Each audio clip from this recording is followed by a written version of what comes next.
बिस्मिल्लाहिर्रहमानिर्रहीम। अस्सलाम वालेकुम डियर स्टूडेंट्स, प्रोफेसर ज़ुहैबुर रहमान अपने नए लेक्चर के साथ आपके साथ है। स्टूडेंट्स, हम बीएससी मैकेनिक्स का चैप्टर नंबर 2 पढ़ रहे हैं मैकेनिक्स का, जिसका नाम है composition of forces. Reference book हमारी क्यू के गौरी साहब की है और आज जो हम क्वेश्चन सॉल्व करने लगे हैं वो एग्जाम्पल नंबर 2 है, जो पेज नंबर 31 पर गिवन है। इससे पहले हमने इसी पेज के ऊपर एग्जाम्पल नंबर 1 की थी। ये जो आज का क्वेश्चन है ये उसी क्वेश्चन की कंटिन्यूटी तो नहीं मैं कहूँगा, उसी क्वेश्चन का दूसरा रुख है। तो तकरीबन सेम उसी तरह का क्वेश्चन हमने यहाँ पे रिपीट करना है। स्टेटमेंट है कि 3 forces act along the sides BC, CA, AB of a triangle, ठीक है। show that they are equivalent to a couple only if the forces are proportional to its sides। तो स्टूडेंट्स, ये question पिछले दफा भी हमने जब पिछले एग्जांपल 1 में किया था तो वहां पे हमने प्रूव किया था कि ये फोर्सेस जो हैं जो कि टेकन इन ए राउंड एक कपल बनाती हैं, ये हमने प्रूव किया था और फिर ये बताया था कि उस कपल की जो मोमेंट है that is equal to the triangle of a triangle multiply by 2, यानी ट्रायंगल का डबल। यहां पे हमने ये प्रूव करना है कि ये एक कपल सिर्फ उसी सूरत में बन सकती हैं ये तीनों फोर्सेस से कि if the forces are proportional to its sides. तो सबसे पहले तो हमें एक ट्रायंगल पे ड्रा करने की जरूरत पड़ेगी। तो मैं यहाँ पे एक ट्रायंगल ड्रा करता हूं। फर्ज करें कि ये हमारे पास एक ट्रायंगल है,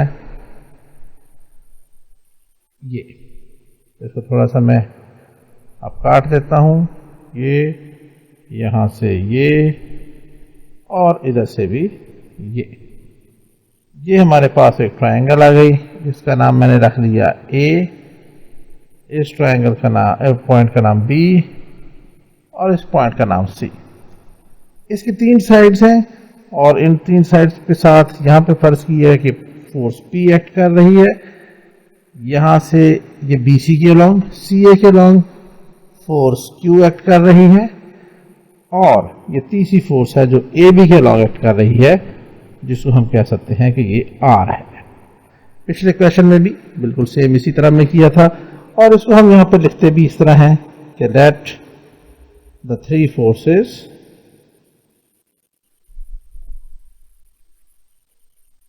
कौन कौन सी P, Q, R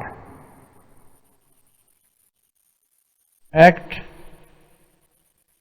along the sides of a triangle ABC as shown in the figure।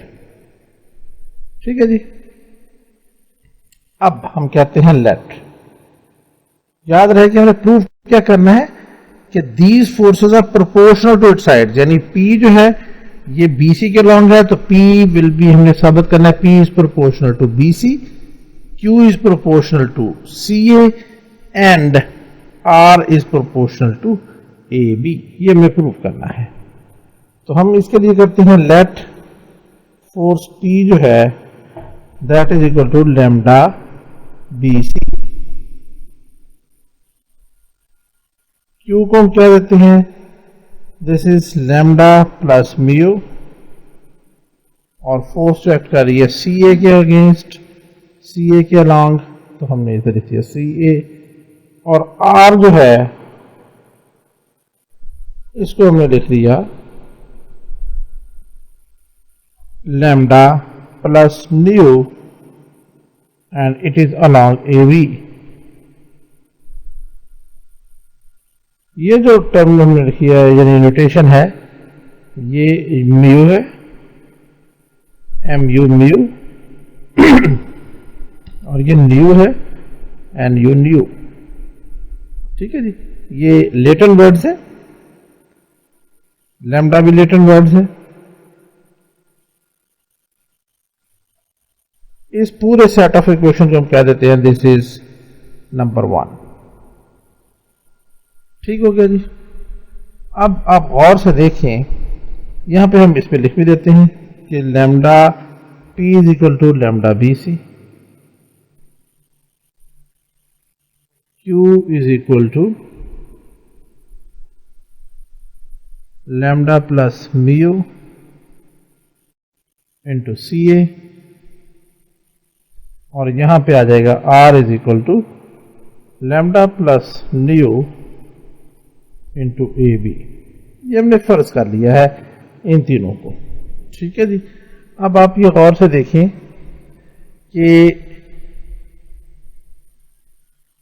ये जो तीनों फोर्सेस हैं एज पर गिवन कंडीशन क्या है, गिवन कंडीशन क्या कहता है, these forces are equal to a couple, यानी P, Q और R तीनों मिला के क्या बना रही हैं, एक कपल बना रही हैं। तो यहां पे हम लिख सकते हैं फिर एज पर given condition force P plus Q plus R, ये तीनों मिलकर क्या बना रही हैं, एक कपल जनरेट कर रही हैं। ठीक हो गया जी। दिस इंप्लाइज P की जगह वैल्यूज पुट कर दें, P की जगह आ जाएगा ये वाला लैम्डा BC प्लस Q की जगह आ जाएगा lambda plus mu into CA, lambda plus mu into CA, और R की जगह आ जाएगा lambda plus mu into AB, and this is equal to a couple.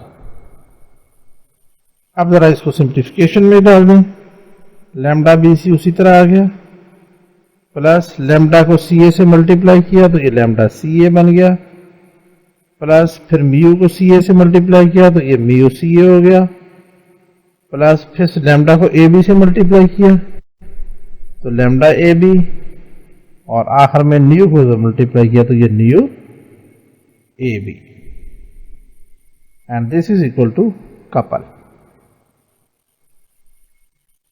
अब आप गौर से देखें, ये भी लैम्डा, ये भी लैम्डा, ये भी लैम्डा, इन तीनों में हम लैम्डा अगर कॉमन ले लें तो हमारे पास क्या आ जाएगा, लैम्डा अंदर आ जाएगा BC प्लस फिर ये CA प्लस ये AB प्लस बाकी ये दो रह गई म्यू CA, ये उसी तरह साथ रहा, plus nu AB, and this is equal to couple. और इसको आप कह दें कि ये हमारे पास इक्वेशन नंबर 2 है, इक्वेशन नंबर 2। अब आप इस इक्वेशन नंबर 2 में हमने इसको जरा कंसिडर करना है BC plus CA plus AB, इन तीनों को जरा गौर से देखें। यहां पे हम कह सकते हैं कि तीनों फोर्स जो है वो एक्ट कर रही हैं, गौर से देखें, ये BC, CA और AB, ये तीनों फोर्स जो है वो एक राउंड में कर रही हैं, इधर से BC, CA, AB, these forces are taken in a round. तो हम यहां पे लिख सकते हैं सिंस द फोर्सेस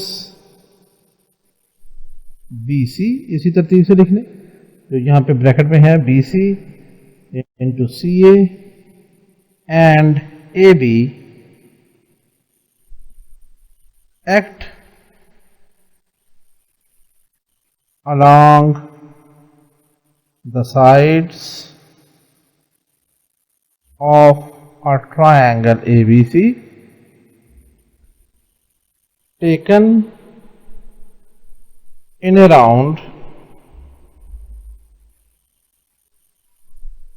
therefore फिर क्या होगा, इन तीनों का सम जो है वो 0 के बराबर आ जाएगा। BC plus CA plus AB, इन तीनों का सम 0 के बराबर आ गया। अब अगर इस BC को उठा के हम राइट साइड पे ले जाएं, जैसे पिछले क्वेश्चन में भी किया था, तो हमारे पास क्या बन जाएगा, CA plus A B is equal to minus B C हो जाएगा। और अगर हम इस माइनस को खत्म करना चाहें तो चूंकि ये वेक्टर नोटेशन है तो इसकी डायरेक्शन चेंज करनी पड़ जाएगी, तो इसको हम यूं भी लिख सकते हैं C A plus A B is equal to C B. इसको हमने यूं लिख दिया C B.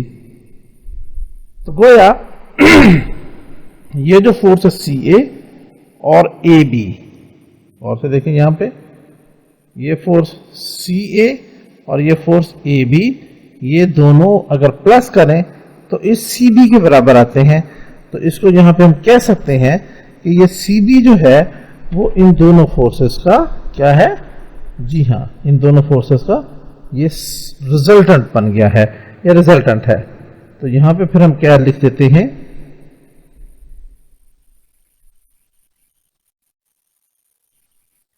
here above if expression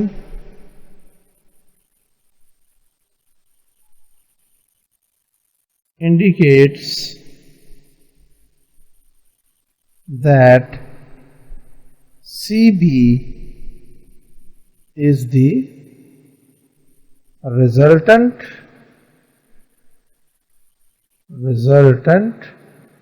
of किस किस का, C A and A B, C A and A B. तो इसका मतलब ये हुआ कि इन दोनों फोर्सेस की जगह पे हमारे पास एक फोर्स आ गई है सी बी, एक फोर्स सी बी आ गई, और दूसरी फोर्स हमारे पास है ये वाली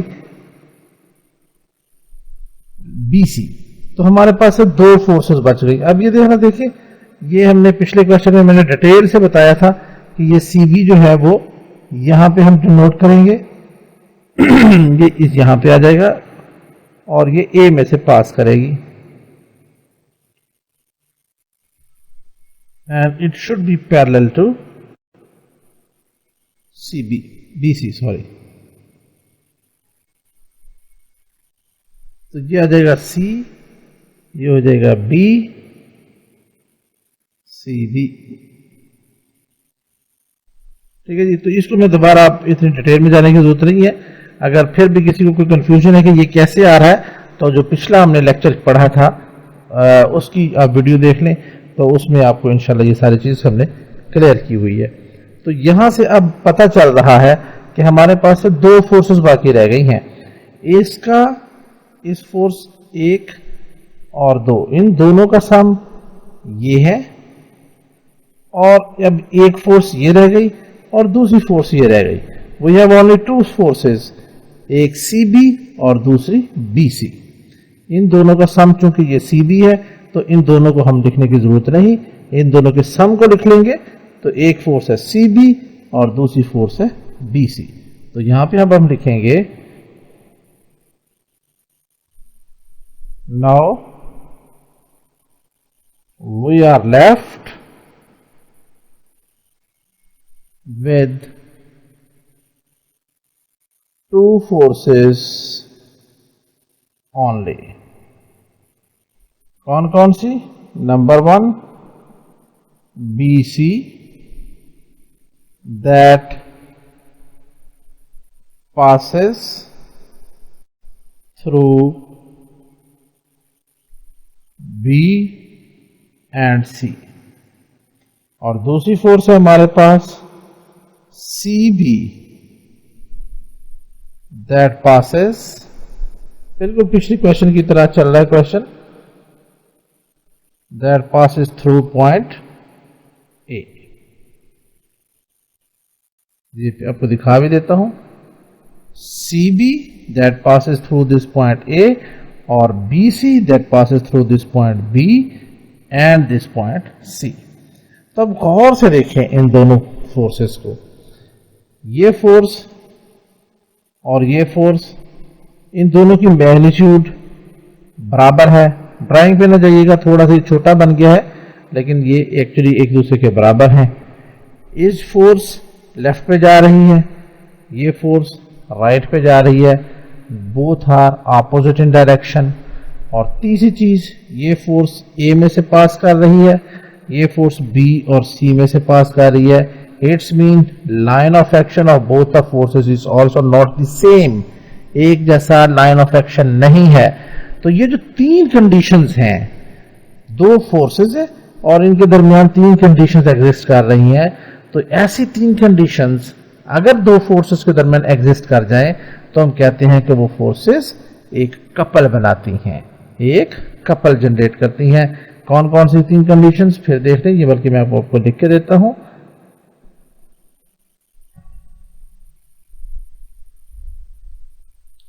सिंस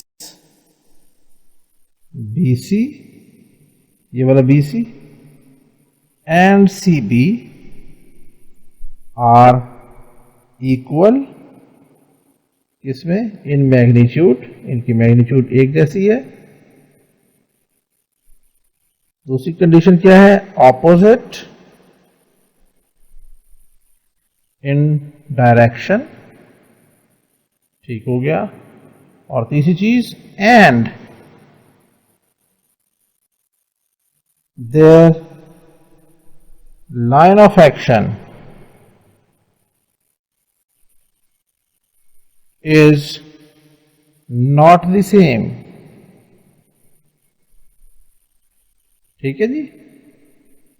ये वाली बी और सी में से पास कर रही है और सी भी ए में से पास कर रही है, तो there line of action is not same. तीन conditions, equal in magnitude, opposite in direction, line of action is not same. Therefore, तो क्या होगा, देयरफॉर द गिवन फोर्सेस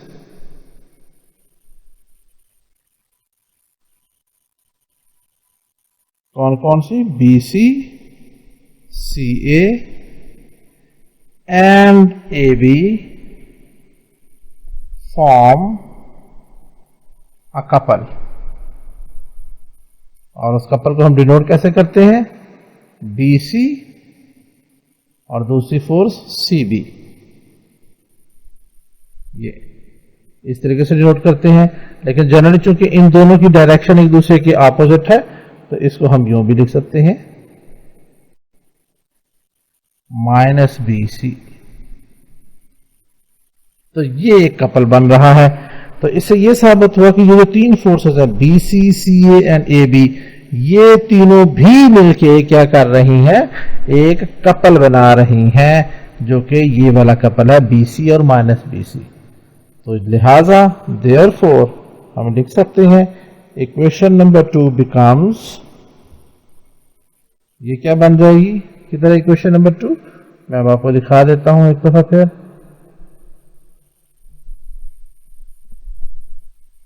ये है lambda into BC plus CA plus AB।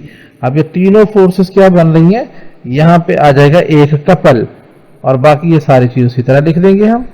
तो ये देखते हैं, हम इसको लिखेंगे, this equation will become lambda into, ये तो हो गया एक couple, AB plus BC plus CA की जगह पे हमने एक कपल डाल दिया, plus mu into CA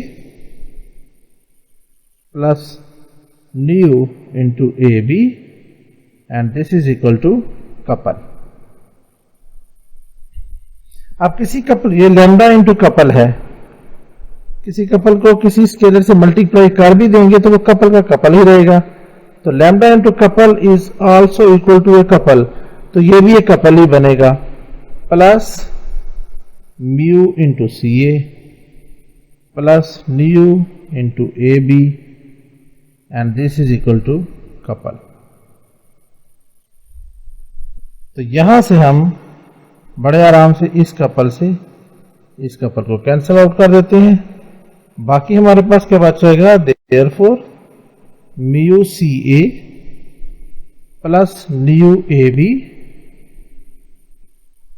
is equal to 0 हो जाएगा क्योंकि अब ये दोनों आपस में कैंसिल हो गए हैं। ये इक्वेशन 0 उस सूरत में होगी जब म्यू CA भी 0 होगा और न्यू AB भी 0 बन जाएगा, तभी होगा ना। इस तरह 0 है तो इन दोनों को भी 0 होना चाहिए। This implies mu CA this is also equal to 0 and nu AB this is also equal to 0. लेकिन अगर आप ये गौर से देखें तो CA को देखें, CA और AB, ये है CA और ये है AB. C से लेके A तक यहां पर भी कोई डिस्टेंस है, it is not equal to 0. A से लेके B तक यहां भी एक डिस्टेंस है, this is also not equal to 0. इसका मतलब है CA और AB 0 नहीं हो सकते. ठीक है जी. This implies CA can not be equal to 0. इधर से AB this can not be equal to 0. तो इसका लेकिन ये म्यू CA इक्वल टू 0 है, म्यू AB इक्वल टू 0 है. अब अगर ये CA 0 नहीं है और फिर भी हमने इसको 0 बनाना है तो इसका मतलब ये हुआ कि म्यू 0 होगा. म्यू 0 होगा तो ये सारा 0 हो जाएगा. इसी तरह AB जो है वो 0 नहीं है तो म्यू 0 होगा. सो दिस इंप्लाइज अगर ये दोनों 0 नहीं है तो फिर म्यू भी 0 होगा और न्यू भी 0 होगा. तो एक्चुअली हमने तो ये वाली वैल्यूज ही फाइंड आउट करनी थी म्यू और न्यू की. क्यों? Now put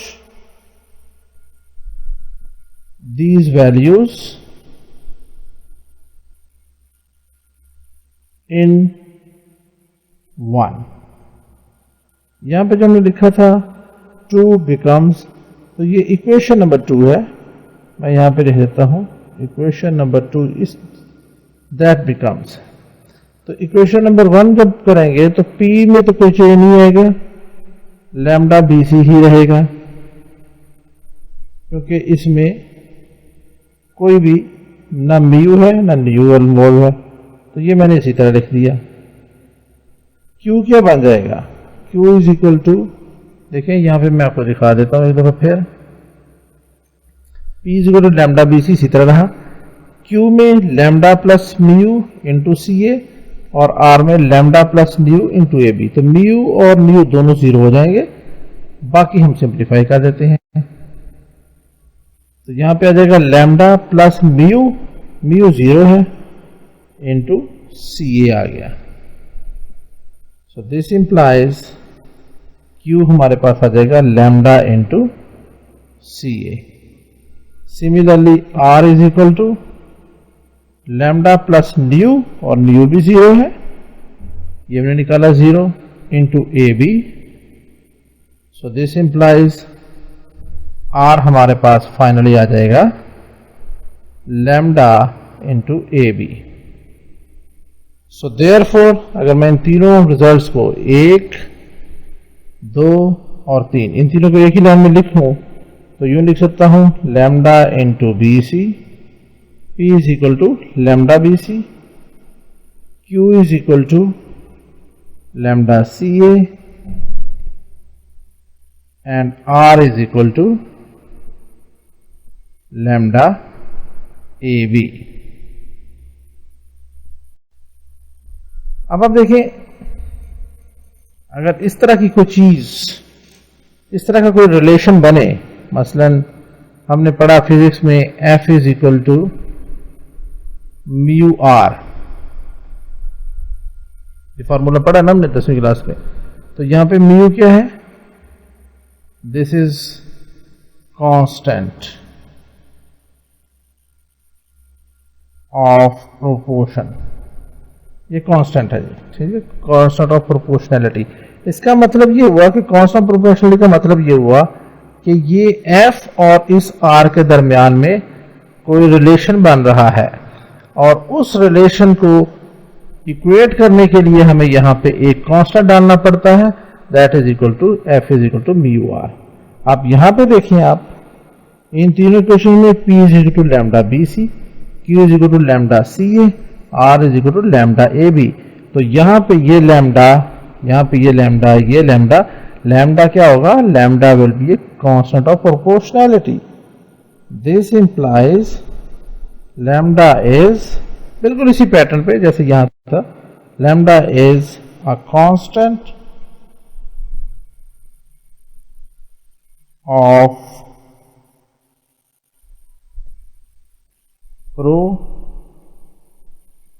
proportionality. अगर ये एक कांस्टेंट ऑफ प्रोपोर्शनैलिटी है तो इसका मतलब ये होगा कि इस P और BC के दरमियान में कोई प्रोपोर्शन बन रहा है, इस Q और CA के दरमियान में कोई प्रोपोर्शन बन रहा है, और R और AB के दरमियान भी प्रोपोर्शन बन रहा है, सेम लाइक दिस रिजल्ट। तो हम इसको लिख सकते हैं, this implies P is proportional to BC, जैसे यहां पे हमने लिखा था, Q is proportional to CA and R is proportional to AB। और डियर स्टूडेंट्स, यही वो रिजल्ट है जो हमने प्रूव करना था। देखिए क्वेश्चन की स्टेटमेंट में कि these forces are equal to a couple only if they are proportional to its sides, यानी P is proportional to BC, Q is proportional to CA and R is proportional to this CAB। तो यहां पर भी आप देख लें, यही चीज हमने निकाली है, P is proportional to BC, Q is proportional to CA, R is proportional to AB। और यही हमने रिजल्ट प्रूव करना था।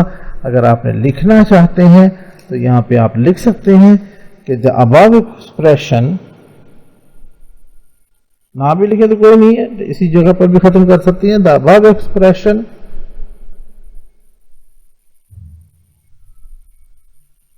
clearly indicates that the forces acting along the sides of a triangle ABC are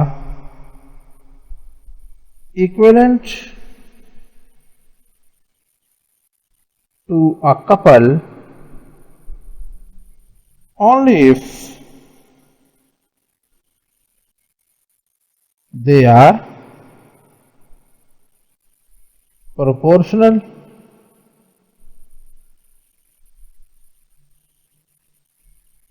to its sides, hence proved। यही हमें students prove करना था। I hope student कि ये क्वेश्चन आपको अच्छी तरह समझ में आ गया होगा। मैंने कोशिश की है इसको बहुत वजाहत के साथ इसको आप तक पहुंचाने की। अगर मैं अपनी कोशिश में कामयाब हुआ हूं तो प्लीज जरूर कमेंट के जरिए बताइएगा। चैनल को सब्सक्राइब करना ना भूलिएगा। इंशाल्लाह मिलते हैं बहुत जल्द अपने नए